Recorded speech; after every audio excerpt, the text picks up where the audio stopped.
এইবার অনেক বড়সড় ভুল করে বসলো আদ্রি। দিন দিন মোহনার হ্যাংলামি দেখে অবাক হয়ে যাচ্ছেন দর্শকেরা। একজন ডাক্তার কি করে সমস্ত কাজকর্ম জলাঞ্জলি দিয়ে পেশেন্টের আশপাশে ঘুরে বেড়ায় সেটাই বুঝতে পারছেন না দর্শকেরা।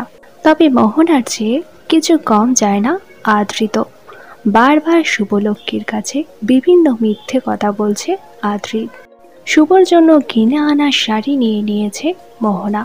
পরবর্তীতে শুভর জন্য একই শাড়ি নিয়ে আসে আদ্রি, কিন্তু মোহনার শাড়ি নিয়ে নেওয়ার কথাটা মোটেও জানায় না শুভলক্ষ্মীকে। এমনকি রেস্টুরেন্টে মোহনাকে শুভ ভেবে জড়িয়ে ধরে আদ্রি, যা অনেক দূর থেকে দেখে নেই শুভ।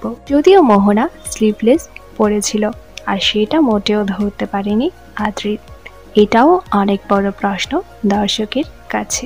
ধীরে ধীরে মোহনার প্রেগন্যান্সির খবর যখন সামনে আসবে, তখন শুভ মনে করবে আদ্রিত পরকীয়া করেছে মোহনার সাথে। আদ্রিতের এই ছোট ছোট ভুল সিদ্ধান্ত নিয়ে আপনাদের কি বক্তব্য তা নিচে অবশ্যই কমেন্ট করে জানান।